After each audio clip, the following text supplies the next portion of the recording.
I'm in love with him and I feel fine.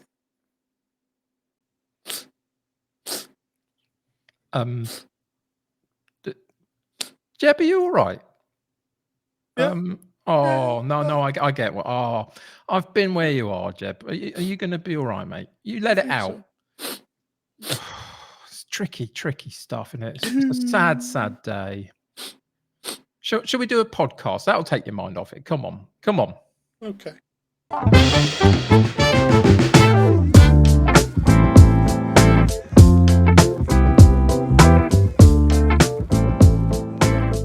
Hello there, friends, and welcome back to another episode of Football Manager Therapy. I am your host, Rich Owens, and joining me this week for the first time in a long time, we've got the full FM team with us. Kev is here, Jeb is here, Callum is here, everybody is here, and I'm really excited. Kev, how are you doing, buddy? How long have you got? Hello, everybody. It's good to see you. Yeah, I'm doing all right. I'm here. It's a lovely thing to be here. And we'll delve into the rest of it as we go. But yeah, I'm all right. Thank you, mate. It's good to see you all. Good. It's lovely to have you back, and an excellent hat you're wearing today. Another excellent hat. Just a wonderful addition to your head. It's nice, isn't it? Jeb, how are you doing, pal? Obviously, rather sad with tragic news, but there we are. We'll get over it. Other than that, yeah, all right. Tired, slightly, you know, just Jeb. I think, yeah. I'm on a scale of 1 to Jeb. I'm Jeb. There you go. Good. It's almost like there's a massive glowing sign behind your head that's kind of confirming that for us. Exactly. And it's your own fault you're tired. You stayed up late watching the telly. So exactly. It's all on you. It's all on you. Another returning friend. Hi, Callum. How are you, buddy? Missed you. On a scale of 1 to Jeb, as usual, as to form, I'm about a 1. I think I'm on the other side of the Jeb scale. That's our dynamic. That's how it works. No, I'm good. It's been a prolonged period. I seem to come back every full moon. I think that needs to be checked out. But no, I'm good. Thanks. How are you, Rich? Oh, I'm absolutely fine. Thank you. I'm just excited that all my pals are here on a Sunday morning. It's very exciting for me. We're going to get you a silver bullet, Callum, and we're going to just see if that has any impact on your life whatsoever. Yeah. I think that might have an impact. Just, you know, it depends what we do with it, though. You know, it might. It might extend the period that Callum's off the podcast for. Possibly. Yeah. Maybe. Yeah, it's really weird. He's definitely not a werewolf. Do werewolves end up in A&E when they get? Don't talk to me about A&E. Oh no! Oh dearie me. I know. Just you need to remember to get your A&E card stamped. That's all I'm saying, because then you get one free A&E after 10 goes. That's the way the NHS works, as is my understanding of the situation. I watch the news, but I watch it with the sound off. So that's about all I've got. I think that we've kind of just touched upon a couple of bits and pieces there, really, haven't we, fellas? We have got loads to talk about today. As we've said, Jeb has a tragedy that we're going to work through together. The name of the podcast is Football Manager Therapy for a reason, and we're going to help you through it, Jeb. But before we do, I know I've asked you both, Kev and Callum, you know, how's it going? How are we? But genuinely, I think, how are you actually? Because I think you've both had a lot going on recently in very, very different capacities. Kev, I mean, you know, you've had a bit of a chat about it online. You know, you've been very upfront about kind of what's been going on with you recently, mate. But how are you, man? Up until a couple of days ago, there was a point this week where I genuinely, for about 3 days, had no idea which day it was. Because things were just so weird and chaotic and bizarre. In broad strokes, I am doing absolutely okay. I am, you know, but it has been a 3-week period that has been really, really tricky. So yeah, in broad strokes, I am doing fine. Would you like me to recount my 3 weeks in as succinct way as possible? Because it's quite something. Okay, Please do, so mate. the first thing you need to know in the lead up to my last 3 weeks is that my wife had got a facial problem where she was carrying a lot of tension through her jaw through stress and grinding her teeth at night, and it was causing some facial issues. And she'd seen a dentist about it, but that was kind of the diagnosis. So that was the first thing that was going on a bit before the 3 weeks. We're recording on a Sunday morning, and we are going back 3 weeks last Friday. Okay. So that's where we are. On the Friday, I got a phone call from my mum to say, and I knew she wasn't, to say that she wasn't feeling particularly well in a number of ways. She's got Parkinson's already. It's always a bit tricky. And she needed to go to A&E because she was deteriorating considerably. So I took her up to A&E to sort out a few issues. They kind of did, sort of. They didn't really reset her as much as I'd like them to, but they did a good enough job just to appease her mind a little bit. And we, after 8 hours in A&E overnight, we basically came home and settled her back in again, and off we went. On the Sunday, we recorded a podcast. And about 10 minutes before the podcast started, my wife ran into the room, said she just had a phone call from her brother, and her mum was having an ambulance called on her because she was having chest and arm pains, and so she needed to go off to the hospital. She ran out the door before I could process that, and we recorded a podcast because I was here and I couldn't do anything. By the end of the podcast, I'd received a message from my sister saying that my mother had had an ambulance called on her because she was deteriorating from when I was with her on the Friday evening. So both mothers were in ambulances on their way to A&E potentially. Now, both of them were actually cancelled. My wife took my mother-in-law up to A&E herself, and in the end, my mum was seen by a local doctor that was on call. So it was, again, a bit of an appeasing job. My mum was resettled, reset, and we were fine, sort of, although she wasn't in a great place. My mother-in-law, chest and arm pains were nothing related to heart. They were related to stress and heart and blood pressure and all that kind of stuff. And so she was reset and went back home. On the Monday, I spoke to my mum and she sounded dreadful. I mean, you just get that feeling sometimes when you speak to somebody and they've just gone and you know that they're in a really bad way.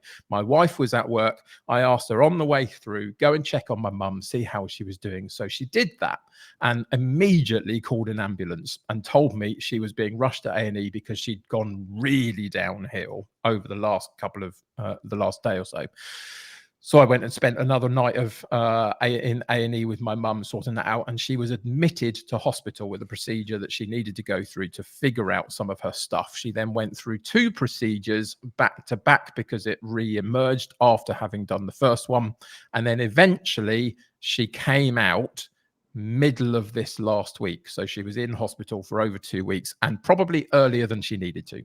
I think she should have stayed in a little while longer. So that was my mum. She's now fine-ish, but frail and has Parkinson's already. And so things are challenging. So she's now been reset, but that was happening over the last 2 weeks. So that was the Monday. On the Thursday, my wife, who had this tension in her mouth, was climbing the walls. And when you're living with somebody that's literally kind of climbing the walls through pain, you know something's gone on. And so we took her to the doctor. She got some painkillers and other bits and pieces, but they didn't touch anything and upset a couple of other issues she's got. And in the end, that day, we took her for a second dentist opinion because we thought something else was going on, and it was. The same prognosis of stress and all that stuff is still there. She's also got an absolutely raging tooth infection underneath a tooth on the right-hand side that wasn't spotted by the previous dentist.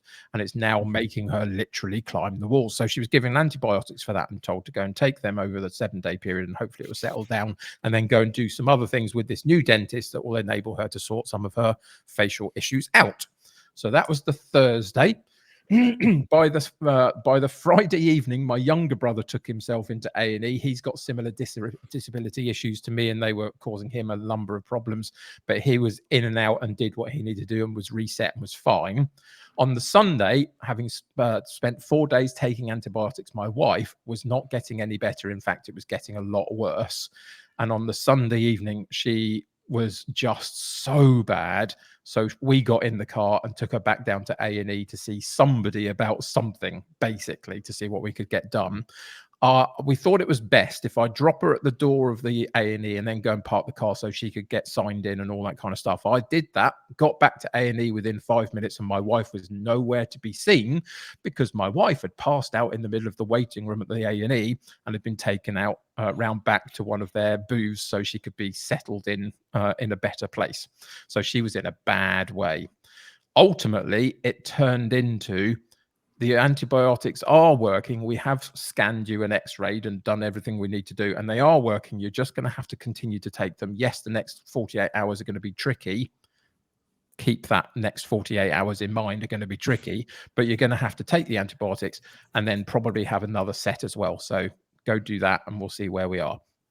That was the Sunday. On the Monday, my mother-in-law's chest pains and arm pains came back in a roaring way and absolutely knocked her for 6. And so she needed to go back to see the doctor. So in the end, myself and my missus, who I had to drag out to do it kind of because that's who my mother-in-law wanted, we went back up to A&E and spent another 6 hours with my mother-in-law up there, reset her, got some new stuff for her to cope with what she's going through and other bits and pieces to reset her in a better way, and seemingly sorted that out.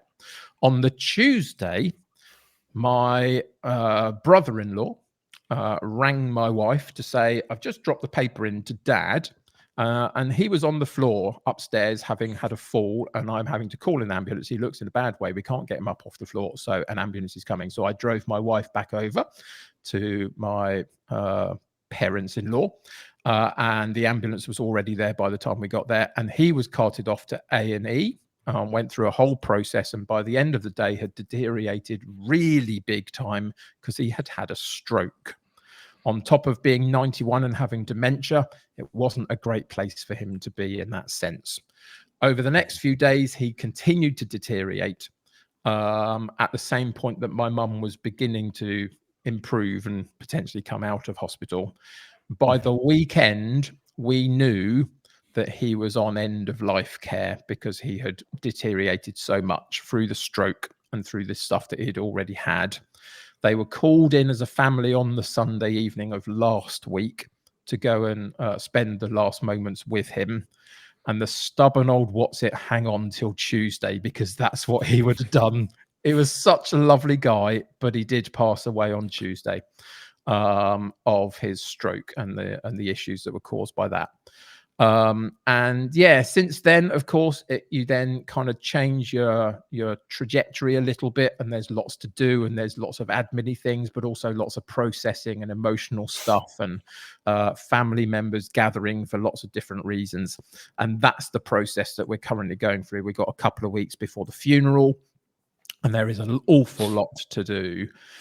Within the space of 3 weeks, that's a lot.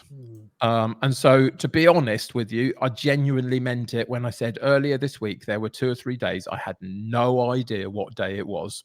I just had to go on by day and do what I was asked to do in the way that I was asked to do it. Now, as a way to conclude this part for me, I will tell you that I have either a very healthy or unhealthy way of processing these sorts of things, and everybody's going to have a different opinion on what that looks like. But for me personally, the minute that somebody dies, even a loved one, and I went through this with my own dad a few years ago, I have a conscious decision that I make that I am not going to mourn them. I am going to celebrate them and what they were and how they did it. It just works for me.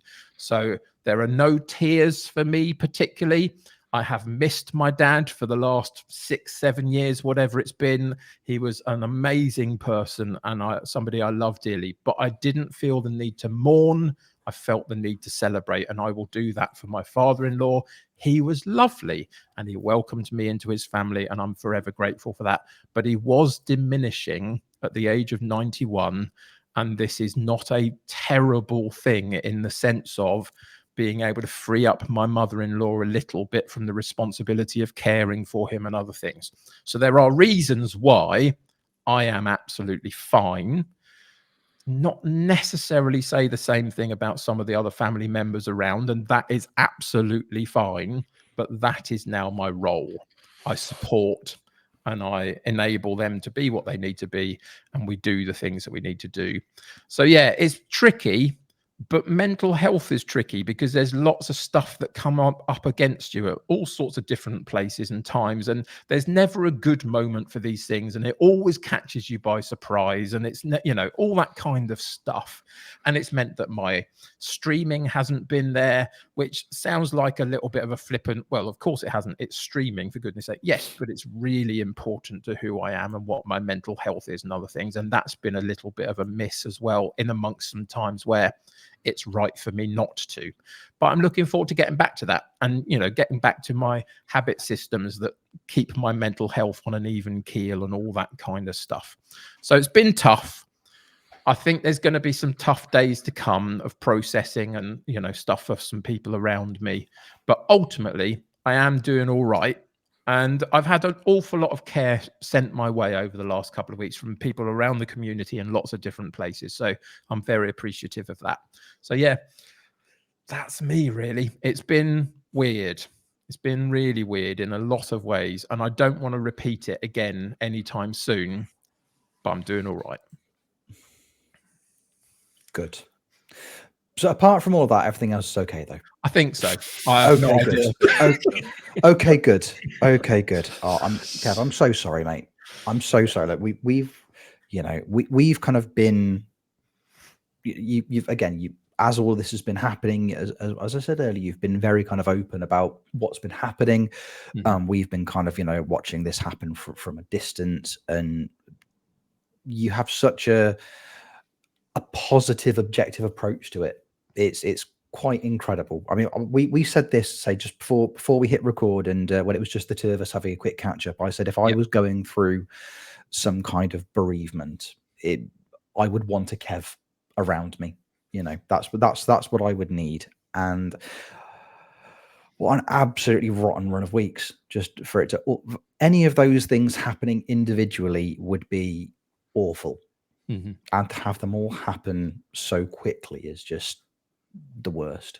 So I'm glad you're all right. Thank you. And as we say in all of our correspondence with you, we are always here. Indeed. You know where we are. Absolutely. Exactly. And what it's been genuinely lovely as well, as I say, because you've been very open about it, which is a wonderful thing to be. Like there's clearly a lot of people out there in the wider kind of FM community and the wider spectrum of the internet, I suppose, that are invested in your well-being and care. And that's a really, really nice thing to see. The way that people have opened up has been ever so nice. You know, I had similar set of circumstances myself when I lost my dad a few years ago. Mm-hmm. Everybody was lovely.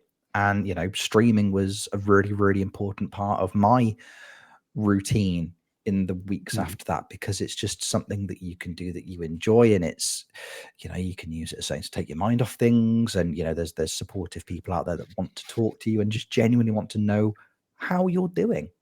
And it's a wonderful thing.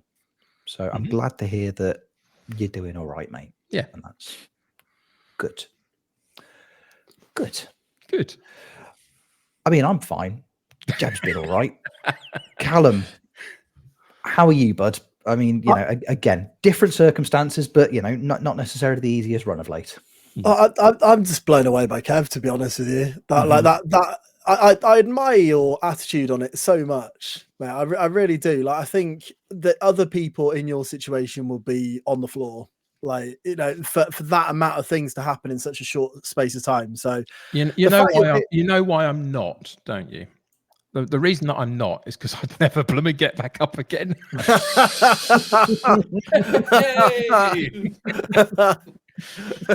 Sorry. But that's once again, like, you know, being able to put a positive spin on things, bit of humor in there is genuinely, it's admirable. You're an amazing man.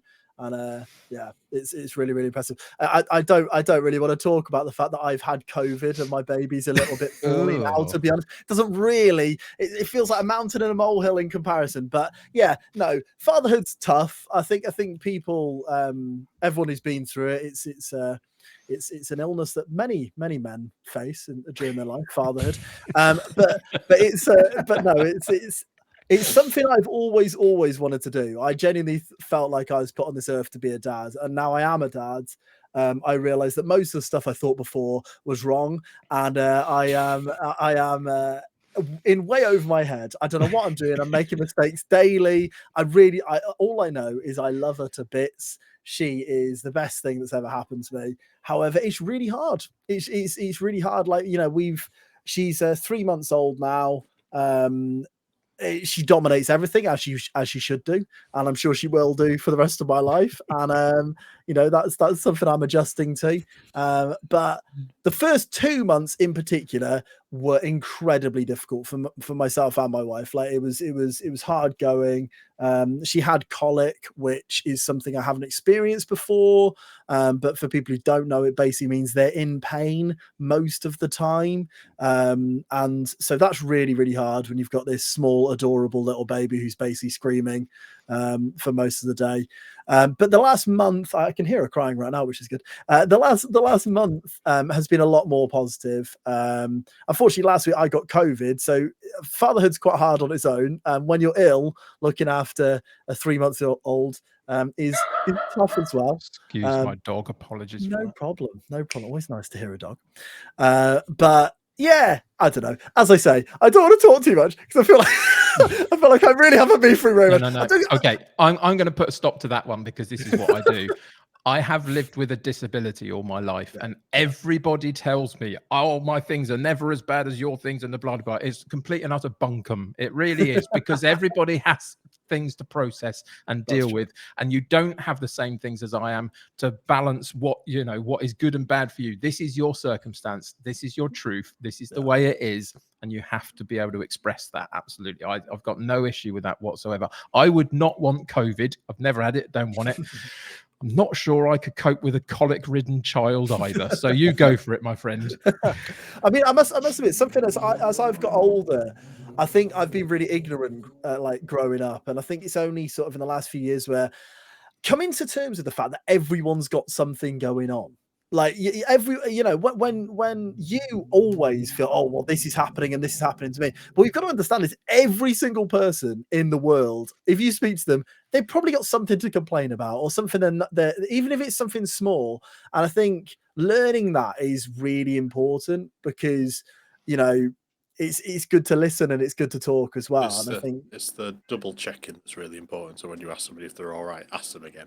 Yeah, absolutely. Sometimes they might just go, yeah, I'm fine. They always will, won't they? Yeah. They always will. That's the default. That's what we do. We're programmed to not show emotion. I especially think as men as well. I think you're supposed to be quite hardened, and you're the supporter, like Kev talking about before. You're so often the supporter, aren't you? And then you do sort of go to who's supporting the supporter in a lot of circumstances. So it is really important to talk. Good Lord, we've got really deep, haven't we? This is a Football Manager podcast. That's cool. That's cool. And it's the reason why we are going to ask again whether Rich and Jeb are actually okay, because Rich flippantly went, "We're all fine. It's fine. Let's deal with everybody else." But it's important to revisit and go back round and say, whatever it is that's not okay, it's okay for that not to be okay. Are you okay? I mean, from my point of view, and again, it's going to sounds like I'm being dismissive now. After that, it's genuinely, I am good. Excellent. I am good. It's lovely. It's really, really, really nice. In terms of let's be honest, it wasn't that long ago that my mental health was in an absolutely awful place. And that it feels like it was a long time ago, which can only be a good thing, I think. Things are good. I mean, ironically, it feels like it wasn't that long ago that mental health struggling, but it feels like 5 minutes ago that I was exactly where you're sat, Callum. Just to young kids, it's hard. Being awake a lot is difficult.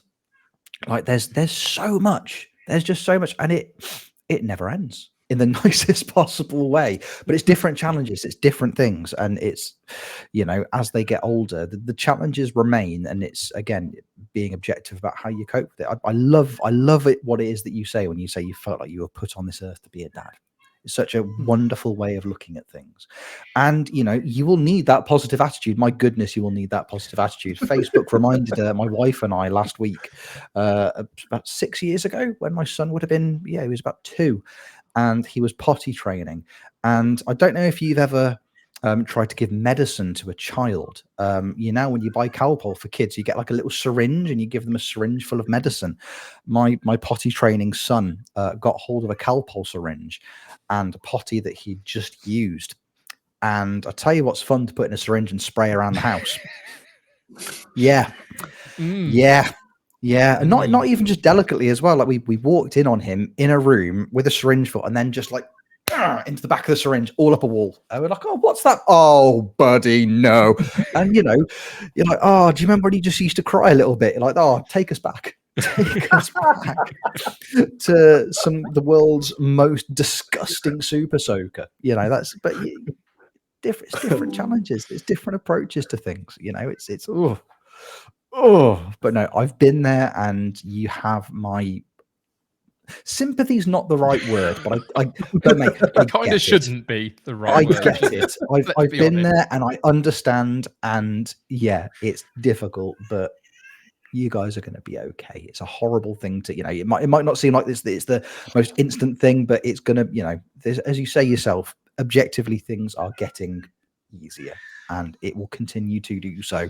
Just she's having a lovely time expressing herself. She's expressing herself. Don't let her near Calpol syringes would be my advice. That one is noted now. Yeah. The only parenting advice I have to give in any context, just don't let them near Calpol syringes. And you'll probably be okay. Don't be my best. Don't start a podcast on parenting advice. Don't start a parenting podcast. I go the other way. Please do that. Please that would be amazing. One of my favorite podcasts at the moment, and nobody that is listening to this, there'll be no crossover, but it's called Mike and Vittorio's Guide to Parenting, and they're 2 Irish comedians. Neither of them have children, and parenting doesn't come up in any context on the podcast, but I just think it's really, really nice. So yeah, feel free to check out Mike and Vittorio's Guide to Parenting. Very, very, very good podcast. And I can't start my own rival one because they're better. There we go. Jeb, how are you genuinely doing, mate? Are things good in your world? Getting better. I mean, I've not mentally. I've like fuzzy days in your head. And you just don't know why. You just have down days and things like that. I think there was a couple of Mondays ago. I woke up in the morning. I've got a couple of friends group and stuff like that, and everyone was putting, "Oh, we all had fun Christmases. What's your weight this time?" It was a weight group, and that's it. So I went to weigh myself. And the heaviest I've ever been in my entire life. Almost as soon as I weighed myself, I got a text message like, "Oh, do you want to play 5-a-side tonight?" I was like, "Yeah, sure, let's go for it." And then I realised I'd not played 5-a-side for 5 years, and also it was the coldest. No, that day when it was like -5. Yeah, that was the day I decided to go play 5-a-side. I went into my boot bag. I found 3 pairs of socks in there that I forgot I had. A bottle of Lucozade, vintage. Wow. It's corked though. Can't drink it. I remember boots as well. And actually, the first week I was all right. Ran around a bit. I was fine. Awful first touch. Always had that. Silly things like that. And then this week I went back, and this week it was the wind that joined in. It was actually colder this week than it was the week before because of the wind. Almost immediately I pulled my thigh. Then I stubbed my toe, so I've got a massive bruise on the end of my toe. And then somebody went into my ankle on a tackle, but I did all right. I got a couple of assists in it, and then I also did a back heel assist, which was just like, I don't know how I just done that. It worked out really well. Impressive. But yeah, it turns out the Pele. reason I stubbed my toe is because my boots are 15 years old, and I'd stamped my foot down that hard that the stud had come up and like just bruised into my toe. So I've now bought some new boots to play again for the next one. So it's quite nice that I've now got a regular Monday night activity that we're going to go down and do 5-a-side down there. But yeah, I'm now going to show up tomorrow. And because I'm quite loyal to wearing Nike stuff and things like that, I bought some Nike boots. I've got some bright red boots that I'm going to show up in tomorrow. I don't know if that just puts a target on my back. But Wow. yeah, other than that, I've been up and down to work. Obviously tiredness is always an issue with me, generally, because I'm a rubbish sleeper. But yeah, I think it's quite nice to watch Laurie, my other half. She's been on a really good, like, positive mental health journey. So she does a journal every night. She goes to bed. She does everything I should be doing. So it's quite nice to see. So it's picking up little things from there. So it's where I can go with that. And I think that's what's been really lovely. I think it was Friday. There was a couple of times where I was streaming, and I was like, I said to all you guys, "Oh, nobody's chatting in my stream. It's getting really frustrating and stuff like that." And it was after the podcast last week when Rich went, "You do know that your chat's on subscriber only mode?" I went, "Nope."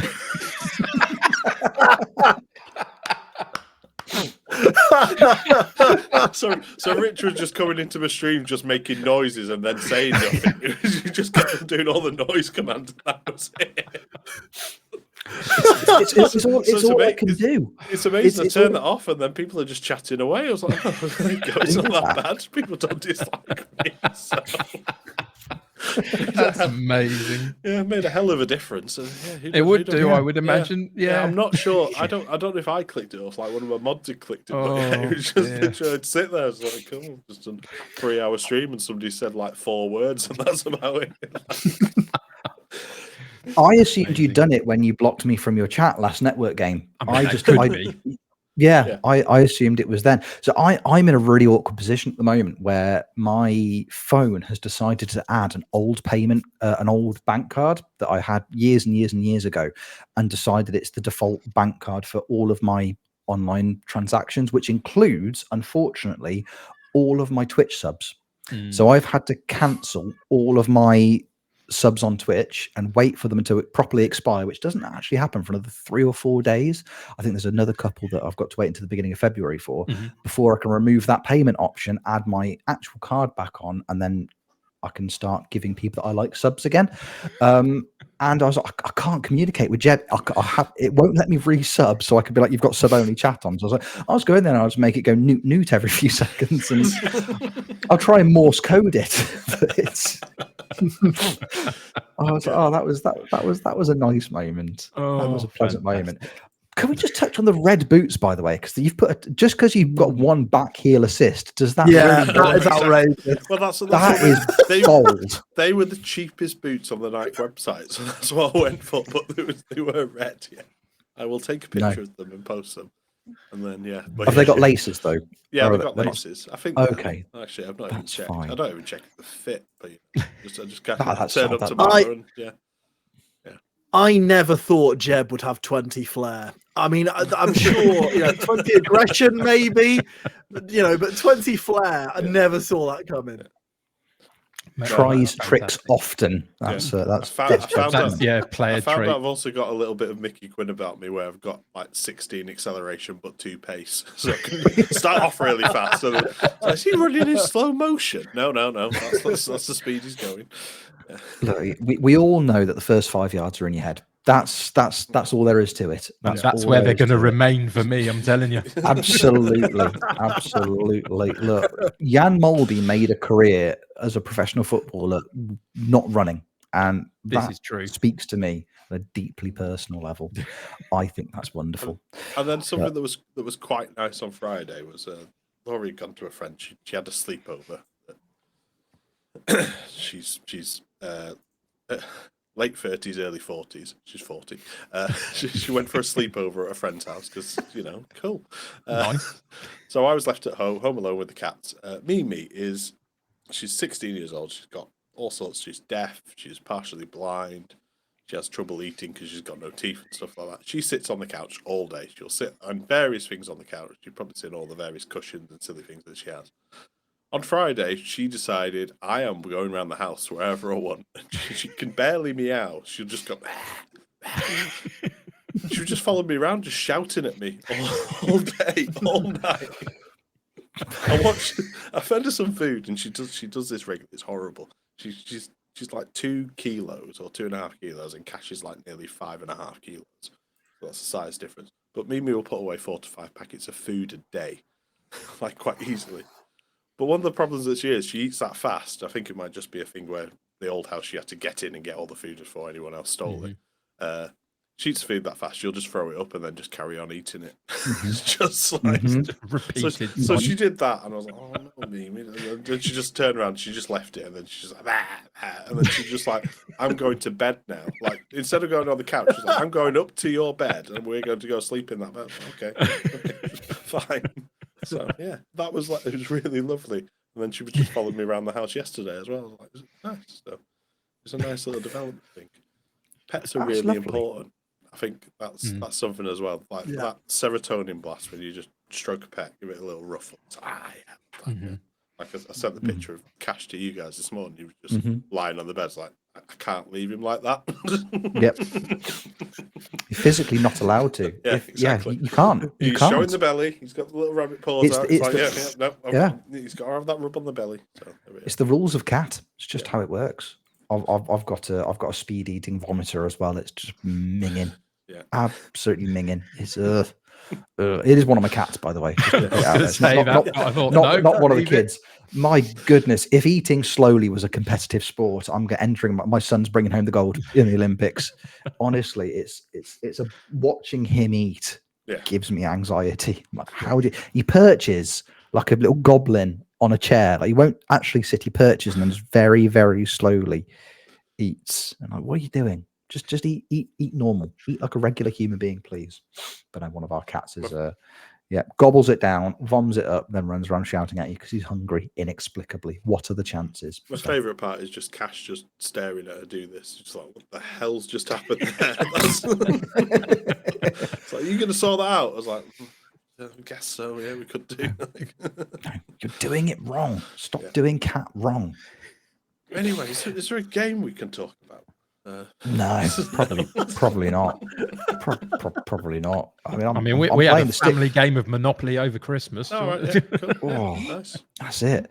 I mean, my kids over Christmas. My kids became obsessed with the Mr. Hanky, the Christmas poo song. Well, of course, why wouldn't because my wife put it on Spotify, and it's now their favorite thing in the world. So I'm playing the Stick of Truth again because Mr. Hanky pops up in it, just so I can be like, look, kids, Mr. Hanky. It's like, oh, can we watch this bit? No, you can't. No, you absolutely can't. I don't know if you're familiar with there's a puzzle game called Superliminal. Laura was like one day, let's play a game together. So I put Superliminal on. 10 minutes in, she was asleep, and I completed it on my own in 2.5 hours. Just like, yeah, we completed the game together. Yeah, we did it. Wake up, we did it. Well done. You were integral. You were so integral to this. I mean, there is a game we could talk about, I suppose, in a roundabout kind of way. But before we talk about it, I think there is one other thing I think we do need to talk about, because there has been. We've all done a little catch up as to how we are, but there's one very important thing Jeb kind of hasn't brought up. Yes. I suppose there's commiserations for your loss, mate. I'm so sorry to hear that's happening. I was in a work meeting when it happened, and the annoying thing was I was in a work meeting with people who just don't care about football. So I was just like, like everyone's just like, why's your face dropped? I was like, no, it's really difficult. It's unexpected, but unexpected. He was always going to leave this year, but then he extended for another 2 years, and you can understand his reasoning why, which is just, I'm knackered. And I was like, yeah, we can. You watch him on the sidelines, passion running up and down, does all the things. He's pulled his hamstring. He's like got so angry before, and various other things. And just so you know, we're talking about Troy Deeney leaving Forest Green Rovers. Yeah, exactly. By the way. It's 31 days. 31 days of just pure anger. It's hard work. Exactly. Yeah, it's a lot. It's a lot. But honestly, like, there's hatred from pretty much every other team that doesn't have Jurgen Klopp as a manager. I mean, there's some people that respect him, and well done to them. Some people who just really dislike him.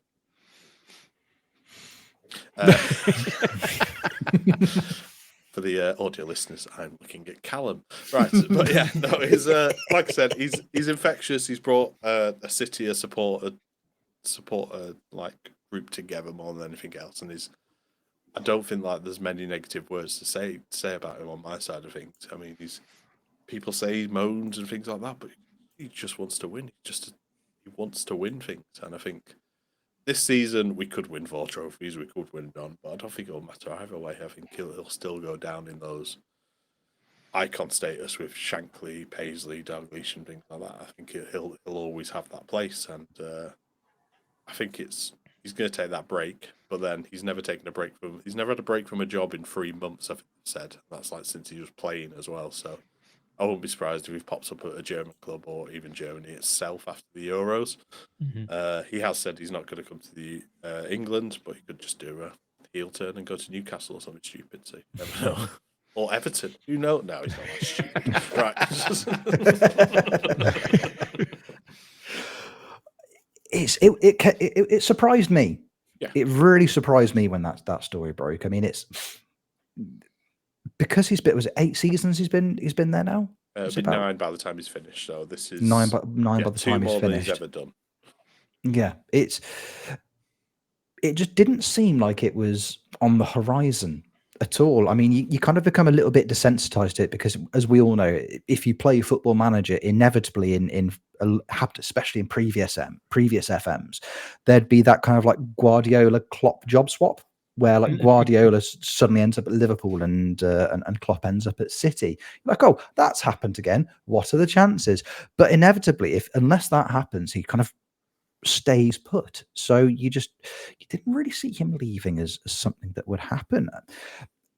Kev, you've kind of been through it to an extent, different sets of circumstances, because I think it would be fair to say, sorry, Callum, that Klopp is in probably our lifetimes probably one of the most. He's probably the best Liverpool manager of the Premier League era, especially. So that's nearly 30 odd years. Kev, After you went through it. After Woy, like there's no doubting it. After Woy, you've gone through it with Fergie, Kev. Yeah. Obviously, United. What's the scariest thing about losing somebody who kind of has officially achieved that kind of club icon status, like a lead, like somebody who's turned it around, rebuilt, brought success back to a club that was previously struggling? Simply put, everything.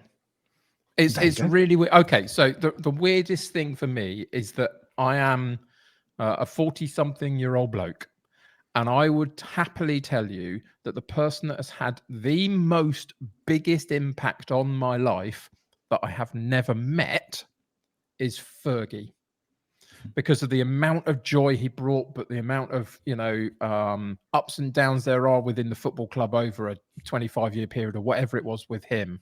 He is single-handedly the biggest impact on my life from anybody that I've never met, really.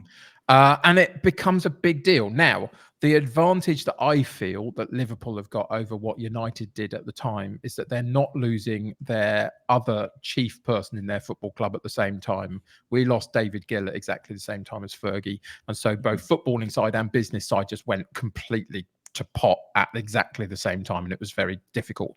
And I think what Klopp has done, which is very, very good for Liverpool moving forward, is he has been in the process of rebuilding his side over the last season or so as well. And Fergie kind of got to the point where the team that he was using was almost at its end point and it needed to be rethought and restructured. And so he moved away and other people had to do that. I think Klopp has done some of that for Liverpool, but it's so different. It's so weird. The key figurehead of your club is not there. The style of football will be slightly different, whoever it comes in and does it. The way in which Liverpool fans will feel connected to who Klopp is and how he has led that team will now be vastly different. I mean, I think Klopp is amazing in a lot of ways. When he moved to Liverpool, I was disappointed in the sense that I really wanted him at United when Van Gaal was appointed at Man United at that point. I really wanted Klopp, but he wasn't ready to move at that moment. And he went to Liverpool instead. What I have seen is I will kind of transition into maybe what Callum feels a little bit more at this point. What I feel I've seen in the last couple of years is the emergence of a slightly grumpy old man because of the stress and the strain and the pressure and all that kind of energy that he's having to put into it. It feels like he's a slightly different character than he was 8 years ago when he showed up. But I have an enormous amount of respect for who he is and what he does and how he gets his teams to play. He's been incredible, but it changes everything. And I really, really hope, even for Liverpool, who are supposed to be my arch rivals and nemesis in the world of football, I don't really go for that sort of stuff myself personally, but I even really hope for them it isn't as impactful as it was for United, because it was blooming awful for United and still is 18 years later. I'm sure that he set them up in a better way. So that's the United City You'll Never Walk Alone FM confirmed as your new name. Yeah. Yeah, thought so. I choose to support my own team and not oppose anybody else's. You all know this, and that's the way I try and live my existence. Even Liverpool, who are sometimes a bunch of pooey heads. So there you go. I'm the opposite. Come on, Callum. I'm very happy he's going. I've never liked the bloke, but I'm not. My mother always said, if you've got nothing nice to say, don't say anything at all. So that's all I'm going to say. I'm going to say nothing else. I don't like him, and I've got lots of reasons for it. Reasons that I'm not going to give on a podcast because it's official and it's on the internet.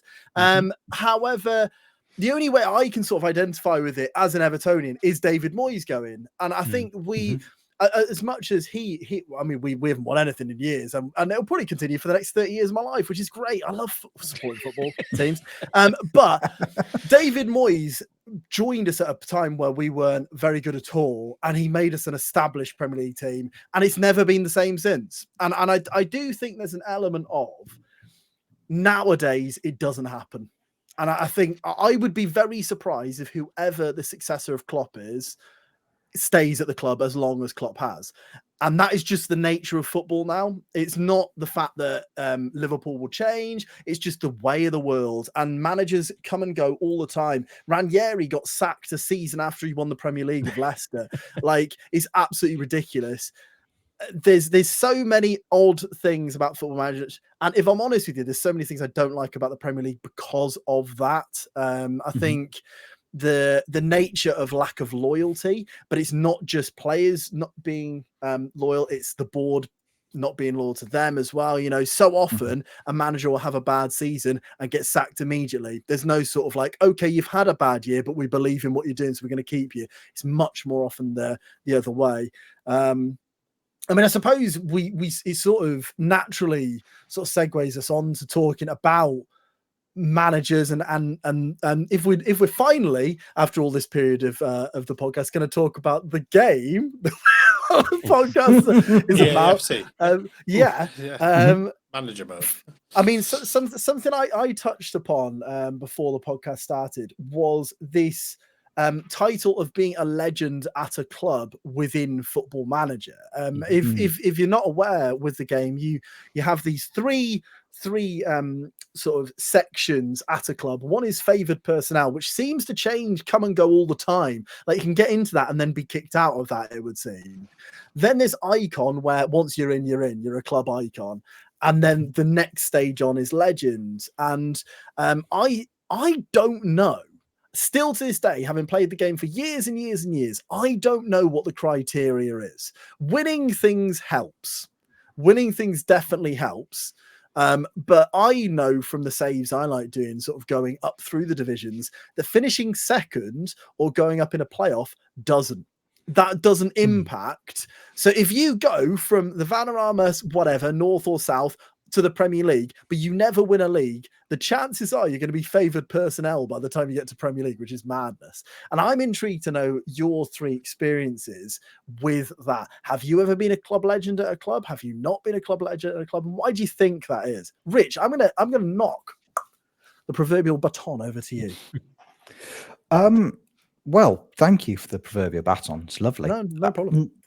No, I think is the short answer for me. Not in recent memory, anyway. I think I've probably got up to club legend a couple of times. Oh, sorry, I've completely now forgotten. Club icon. Sorry, yes, I think I've got to club icon a couple of times, but club legend not so much. I mean, I've been having a little look through some club legends just for a couple of teams as we've been recording. I mean, if we look at Callum's Everton, for example, if you look at their list of club legends, it's mostly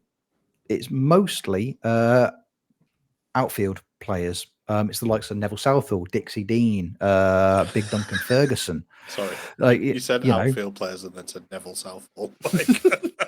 He was not out. All right, sorry, not outfield players, as in playing staff rather than backroom staff. You know what I mean? Yeah. Players rather than managers, I suppose, is the best way of putting it. I mean, if you look at Everton's list, the official list in game, David Moyes doesn't feature on it at all. Right. Which has really surprised me because I thought he would be there. Because as Callum says, like Moisey is in Everton terms, he's got to be. You would, in terms of Premier League era, especially.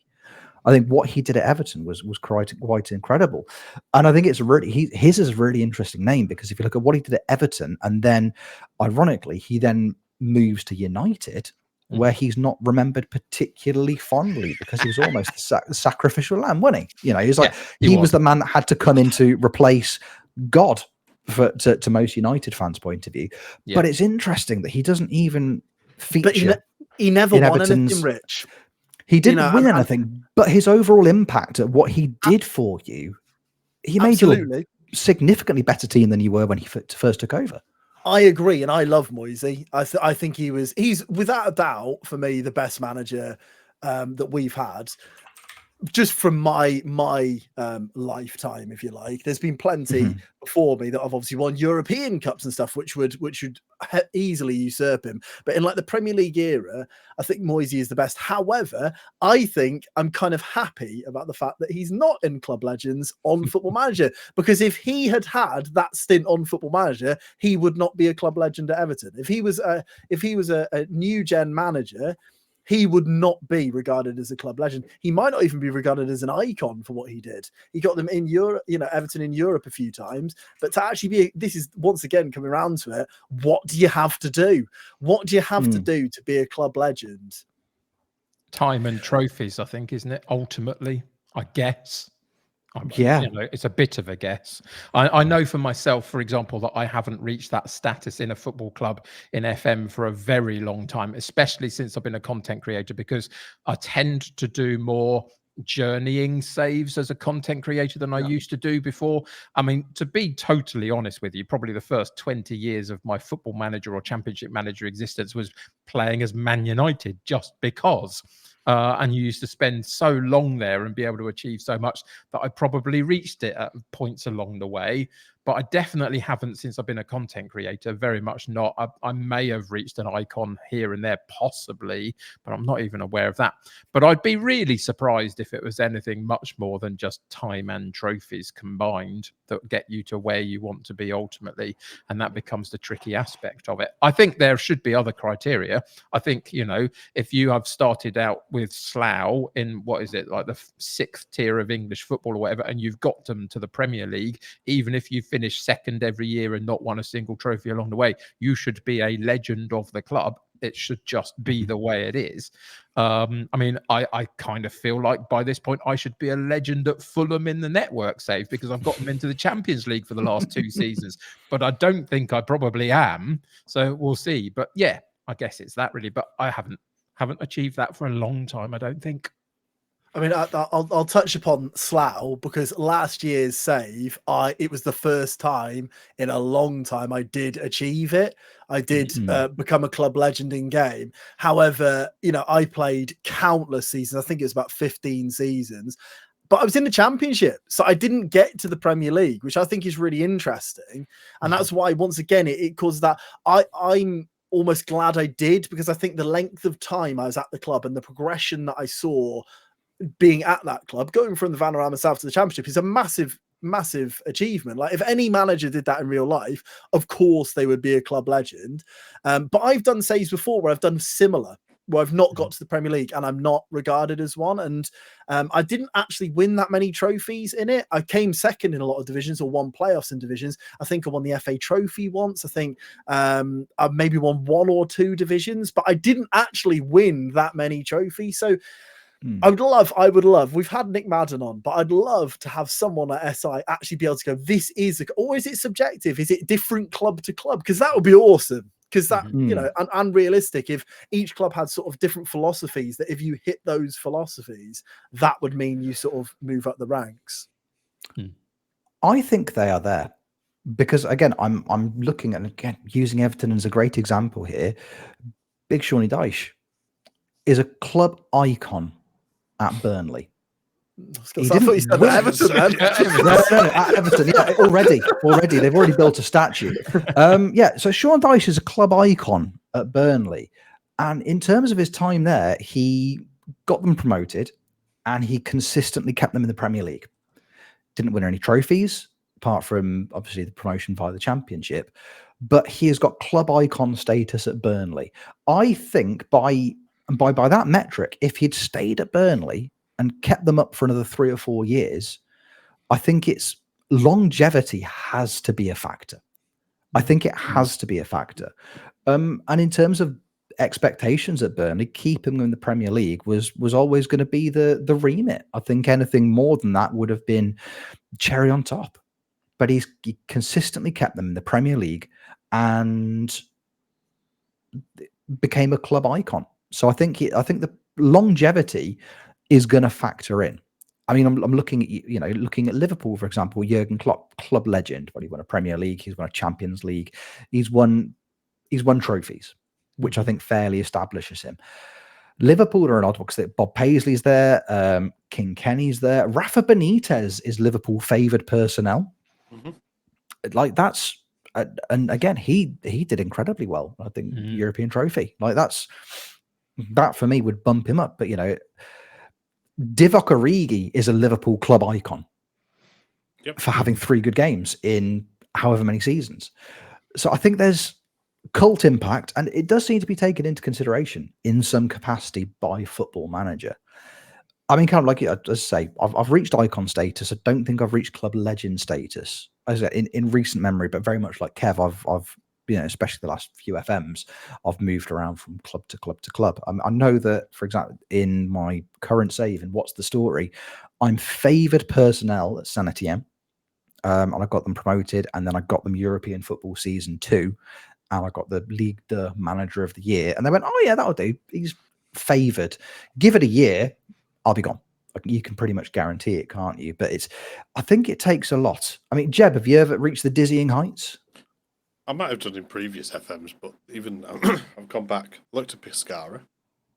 So to sum up my Pescara save, let's go back to last year. Let's tell a little story. 507 games played, 261 of them won, so that's a 51% win rating. 1,002 goals scored, 600 conceded. We won Serie C, we won Serie B. We're established in Serie A. We've got into the Champions League. We've won the Europa Conference League. They've never spent more than 1 season in Serie A before. I'm favoured personnel with an Irish forward who scored 10 goals in 4 seasons. Just like, and then like I've gone back. I actually, while we were thinking, I reinstalled FM22.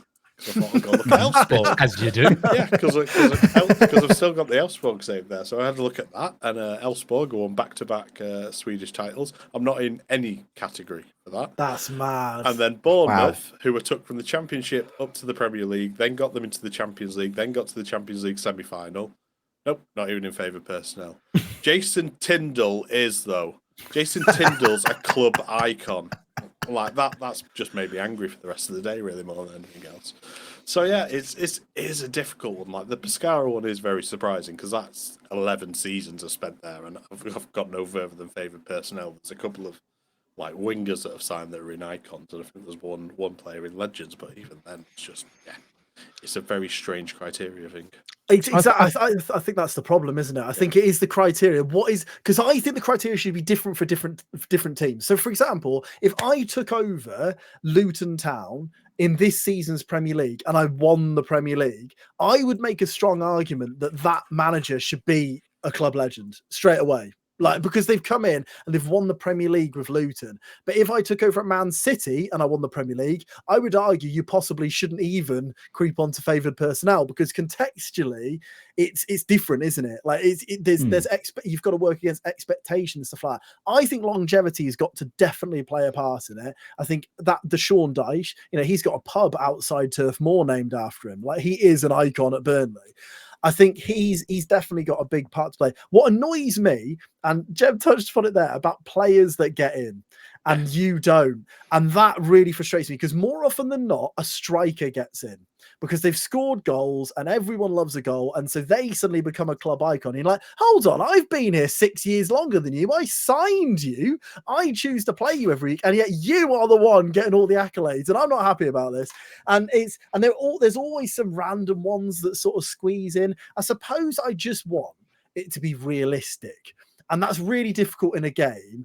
But like, for example, if you have got a player that goes through the ranks, plays more games than any other player in the history of the club, they should 100% go into club legend because that they have achieved that status within the club. And more often than not, they don't. And then you sign a striker who scores 20 goals in 2 seasons and he becomes an icon out of nowhere. And I've always had this thing, and maybe I focus too much on it, but for some people at home, have a look on your saves, like Jeb's doing there. Look through previous saves. If you've never really checked them, where did you achieve and where should you, in your eyes, have achieved?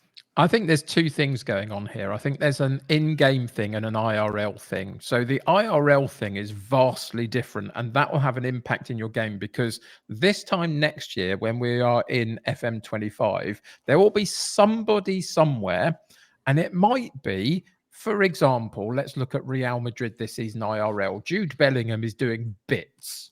Now, if he goes and wins the league with them and the Champions League with them in the first season that he plays, and he dominates the goals and he's absolutely incredible in every way, will he immediately go to icon status within Real Madrid after 1 season? Maybe, maybe not, but it's a conversation that it might be. And that's after 1 season. And the reason he's done it is because he's made such an impact. If I look at my own club at Man United, there will be several people potentially on the icon or the legendary list there for so many different reasons. Someone like Brian Robson didn't really win massive amounts with United until the latter part of his career when the new generation came along. He was like 36 and just about still standing and playing, but he led the club so well, was an iconic captain, and therefore would be up on those lists, icon, legendary. Someone like Cantona came into the club and turned the club around and became a legendary figure because of what he achieved.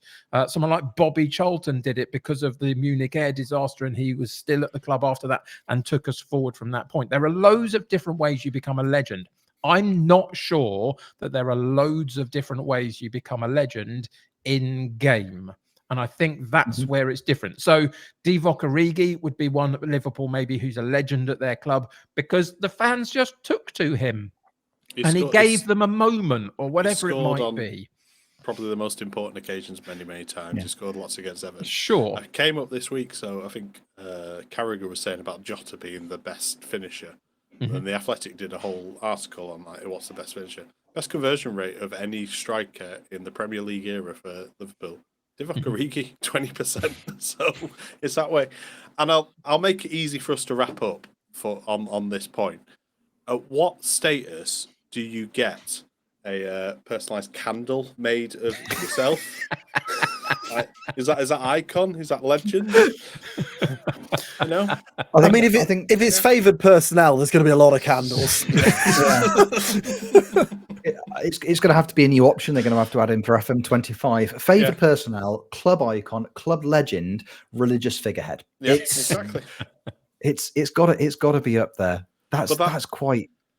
That kind of sums up Klopp for me as well. That was a present for my other half from one of her best friends who has no interest in football, but she just likes Klopp because of the way he is and just like his demeanour and just like when he was the happy Klopp, should you say, not the moody Klopp that you sometimes see as well, but like when we're winning basically. So fair. Yeah. Happy Jurgen rather than angry Klopp. 2 very, very different sides of the same coin. Right, just before we wrap up this segment, I'm going to take your guys' predictions on who we're going to see in the dugout at Anfield next season. Jeb, we'll start with you because you have a vested interest in this. Who do you think gets the gig? Roy Hodgson's available at the end of the season, so let's get him back. Perfect. Well, you've stolen my answer. Ideally, Xabi Alonso. I think my 3 are Xabi Alonso, De Zerbi, or then Ange. I think Ange is a bit of a push. Probably. see where Tottenham do this season, but you can throw some money. Ideally, we've hopefully put some planning in, but because he told them in November, but I don't know whether or not. I can't tell. You'd hope so. Kev, what about you, pal? Who's your new favourite for the Liverpool job? I think you'd have to go and look at Alonso. Definitely, I think that would be the first opportunity for them to go and have a proper conversation with someone. Whether Leverkusen would let that happen or not, it is Leverkusen, isn't it? Whether that would happen or not, I don't know. But the one that I'd love to see in there, just because it would be really funny to me, would be Gerrard for the sake of it, because that would be great. But yeah, I think Xavi Alonso would be a really interesting option for them. Beyond that, I'm not sure Ange would be out of Tottenham yet. I think you might be able to get De Zerbi possibly, but there'll be other suitors for him. Of course, Xavi announced yesterday that he's stepping down from Barca as well at the end of the season. That's because he would have got sacked because he's rubbish. I know. So that would be another one of my choices as well. So yeah, but I think Xavi Alonso is the natural choice at this moment. Although it's not based on a huge amount of data for him. He hasn't been doing it for too long, but he's been doing it very well. Lovely. Callum, your thoughts? Don't really care. I don't know. Give him Rafa Benitez. He knows the city, doesn't he? Get him back. He did great at Everton, so he deserves another chance in Liverpool. Sam Allardyce, he's rubbish. Who else is bad? Mick McCarthy, Lampard, is he still knocking around? Frank Lampard, he's awful. Any ex-Everton manager really would fit the bill. No, I mean, it'll be Alonso, I think. I'd be surprised if it's not. It would be very interesting as well because ex-players coming back to clubs doesn't always go very well. So I'd be intrigued to know how he gets on. Gerrard would be hilarious because I do genuinely think he's awful. I think he is in the Lampard bracket. It's just he's got away with it because he went to the SPL instead of the Championship. So, yeah, I don't know. Don't really care.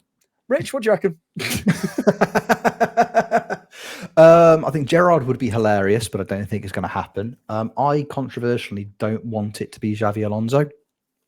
Mainly two reasons. Firstly, I want to make this clear. I really, really like Xavi Alonso. I think he was an incredible player. And I think he's got the makings of a very, very good manager. I think what he's doing at Leverkusen this season is nothing short of incredible. And if Leverkusen win the league and Harry Kane moves to the Bundesliga with Bayern Munich and then doesn't win a trophy, I think that would be just objectively hilarious. But my counterpoint to that is it's not particularly often that somebody with the stature of a Jurgen Klopp leaves a football club and their immediate successor goes on to have the same level of success that they had. And what I wouldn't like to see is a young and exciting manager like Xavi Alonso have his career tarnished early doors, or the appearance that it has been by an unsuccessful spell at one of the world's biggest football clubs. So I'd like to see somebody else get the gig first and then give it to Alonso in 2 or 3 years, maybe. I think the risk with Alonso as well, that like you said, that 2 or 3 years is Real Madrid's up in 2 or 3 years. Will he just go there? And then we have to get Alberto Aquilani in. He's the Pisa manager currently, so he could come in. Yes. Get him in. Just checking his status. Oh no, he's only favoured personnel. Can you imagine though? Yeah. I'm gonna go for one from left field because he's out of work and it's a Champions League pedigree club. Somebody like Zidane. He's not done anything since he's left Madrid. Why not? He didn't want to go to United because he didn't want to move to England, but I think there's other reasons why he didn't want to go to United. I think there are other reasons. There are other reasons, to be honest. Yeah. So Mourinho's available. He hasn't had the full English set yet, has he? So you know what? Exactly. Immediately re-signs James Milner, and everyone's happy. What a result! There you go. So that's my shout is Zidane, left field. Come back to this podcast in 6 months' time when I'm right. And just remind everybody, or I'm really wrong. No middle ground, no surrender. Lads, I think that quite astutely brings us to the end of this week's podcast. It feels very much like it's been a podcast. How do you guys feel? Very much so. It's been a lovely podcast. All 4 of us together. What a fantastic I know. It's been genuinely lovely. I've had a splendid time just having a catch up with my friends. Let's do it again next week. Woo! poop. Right, before we go, lads, where can the people find you doing the things? Callum, we'll start with you, pal. Where can people find you doing things with that there Slough save, what you've got going on? You're mute. He's muted himself. Why Callum? We'll never know. We'll never know. Jeff. We'll never know. Yeah, no, why Callum on Twitch, why Callum on YouTube. Trying to do more and more on YouTube as well. So if you are following on Twitch and you're not subscribed on YouTube, please do head over there. Yeah, that's pretty much it. We're in season 3. I'm attempting to stream when I can. It's difficult to find time, but yeah, no, we're season 3 and once again looking like I'm going to lose in another playoff. So if you enjoy watching me be a bit sad, then come on over and watch. Yeah. Jeb, what about you, pal? Where can people find you doing the content? Jebaroo. Perfect. Good. That is your name. Yep. Good. Yep. Well done. just look that up on the internet and just click follow. It's the easiest way of doing things. Yeah. There you go. Kev, what about you, buddy? I'm kind of tempted to say if people really want to come and watch me, they'll figure it out or something. I don't know, but I won't. United City FM on Twitter and Twitch is my main platforms of engagement. Come and find me every weekday afternoon. I do intend to go back to my full usual schedule this coming week, all being well. And to be totally honest, I haven't looked at my Football Manager save for quite some time, and I can't remember exactly where we are. I think we're in season 2 with Colwyn Bay and having a good old time. Let's see what happens. But yeah, come and join us. What about you, Rich? There's also rumours that Roy Keane enjoys your content. With I've heard this. Tea and Bickies. So I know, right? I've always liked Roy. Yeah. Roy Keane loves Jeb's content. My son now hates Roy Keane. No, mine, not Jeb. Oh, sorry, he's Kev's a big fan. Kevsy babe. Yeah, he loves Kevsy Babe. Yeah, he loves Kevsy Baby. Roy Keane doesn't like me, and because of that, my son now hates Roy Keane. So it's true. It's the weird circle of life. If you want to watch me doing content, twitch.tv/Rich Owens FM. What's the story? Form of Glory. We're in season 4. I'm managing Ajax. It started really badly. I've turned it around a little bit. Things are going well. Could I win the league this season? Stranger things have happened. Who knows? Ooh. Who knows? It could. It also could not. Yeah, I'll be on at some point this week doing a stream. There's been talk of a network game this week as well. Jeb doesn't know this yet, but there has been talk of one. So keep your eyes posted on all of our social media for us announcing that over the next few days. Lads, it's been an absolute pleasure. Absolutely. Thank you all very, very much. This has been lovely. And also thank you, the audience, for consuming this podcast, whether you're listening to it, whether you're watching it, whether you're having it shouted at you by a person on the bus, however you're enjoying it, we appreciate you. Thank you very much for hanging out with all of us on another episode of Football Manager Therapy. We will see you on the next one. Take care. Love you lots. Bye-bye.